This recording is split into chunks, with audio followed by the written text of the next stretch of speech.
बाहुबली मुख्तार अंसारी के बेटे अब्बास पर तगड़ा एक्शन हुआ है। विधायकी पर ग्रहण तो लग ही गया है, यानी अब वो माननीय तो नहीं ही रहेंगे, साथ ही पार्टी में कितना काम करेंगे ये भी अब सोचने वाली बात होगी। मऊ से सुबह सपा के विधायक अब्बास अंसारी की विधायकी हेट स्पीच के मामले में गई है।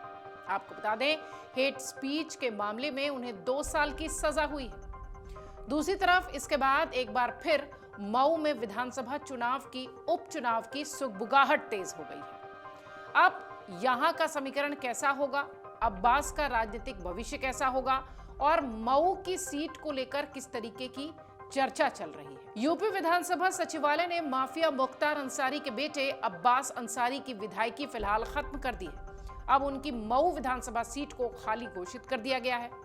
शनिवार को मऊ की एमपी एमएलए कोर्ट ने अब्बास को हेट स्पीच के मामले में 2 साल की सजा सुनाई।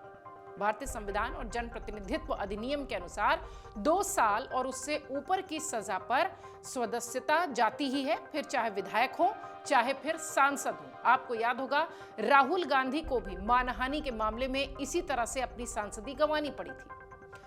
विधायकी जाने के बाद से अब भारत निर्वाचन आयोग की ओर से नियमानुसार खाली सीट को भरने के लिए 6 माह के भीतर बाय इलेक्शंस कराने होंगे। कोर्ट के फैसले की तिथि अगर देखें तो 31 मई है।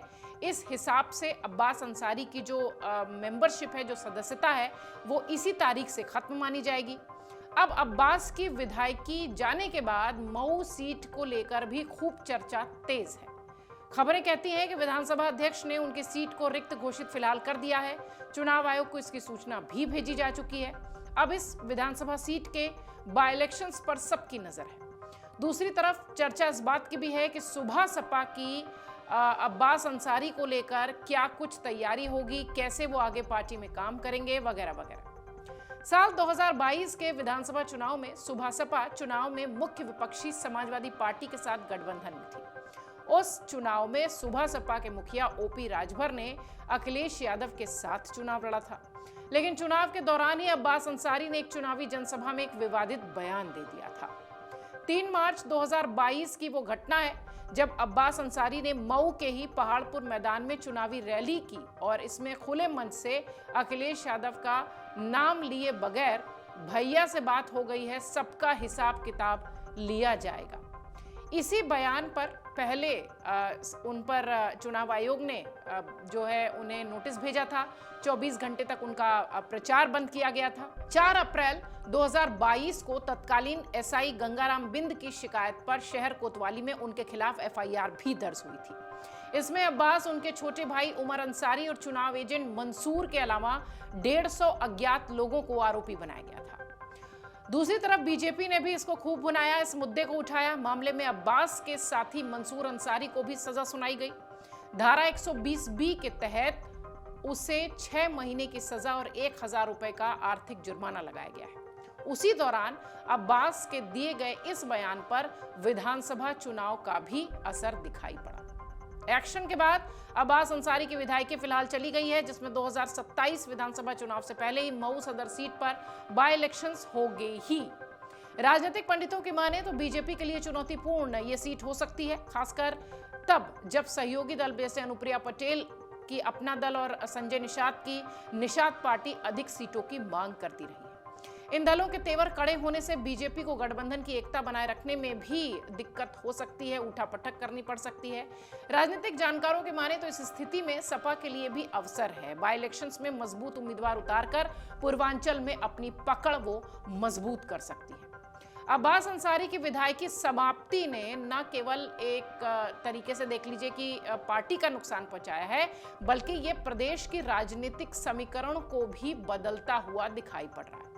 आपको बता दें, अब्बास के चाचा और गाजीपुर के सांसद अफजाल अंसारी को पिछले कार्यकाल के दौरान मुख्तार अंसारी के साथ गैंगस्टर केस में 4 साल की सजा हुई थी। इसके बाद उनकी भी सांसदी गई थी। मामले में वो सुप्रीम कोर्ट गए, वहां से भी राहत मिली उन्हें और एक बार फिर उनकी सांसदी बहाल हुई। कुछ इसी तरह का प्रयास अब्बास भी कर सकते हैं, लेकिन सीट को लेकर जो समीकरण बनते दिखाई पड़ रहे हैं, अगर मऊ सीट की ही बात करें तो ये अंसारी परिवार के गढ़ के रूप में देखे जाने वाली सीट है। साल 2017 में अब्बास अंसारी बीएसपी के टिकट पर घोसी विधानसभा चुनाव लड़े थे। इस चुनाव में बीजेपी के फागू चौहान ने उन्हें 7,000 के आसपास के वोट से हराया था। वहीं अब सुबह सपा के टिकट पर अब्बास मऊ मैदान में आए थे, जिस पर जीत मिली थी और अब्बास शॉटगन शूटिंग के इंटरनेशनल खिलाड़ी भी रहे हैं, ये भी आपको बता दें, और चैंपियनशिप में वो मेडल भी जीत चुके हैं। अब्बास अंसारी की विधायकी खत्म होना एक तरीके से कह लीजिए कि विपक्ष के लिए भी झटका है। इस उपचुनाव के परिणाम आने वाले विधानसभा समीकरणों को भी प्रभावित कर सकते हैं। मऊ सीट पर राजनीतिक सरगर्मी तेज है। राजनीतिक दलों ने फिलहाल संभावित प्रत्याशियों की तलाश शुरू कर दी है। अगर इस सीट पर चुनाव फिर होता है, बाय इलेक्शंस होते हैं, तो यूपी में मऊ एकमात्र ऐसा जिला होगा जहां 5 साल में 2 विधानसभा सीटों पर उपचुनाव होंगे। इससे पहले घोसी सीट पर बाय इलेक्शंस हो चुके थे, आपको याद होगा। फिलहाल जिस तरीके से मऊ सीट का समीकरण बदलता दिख रहा है, निश्चित तौर पर उत्तर प्रदेश के चुनाव से पहले ये सीट खूब चर्चा में रहने वाली है। अगर आप ये वीडियो YouTube पर देख रहे हैं तो हमारे चैनल को सब्सक्राइब कर बेल आइकन दबाएं और Facebook पर देख रहे हैं तो हमारे पेज को लाइक करें।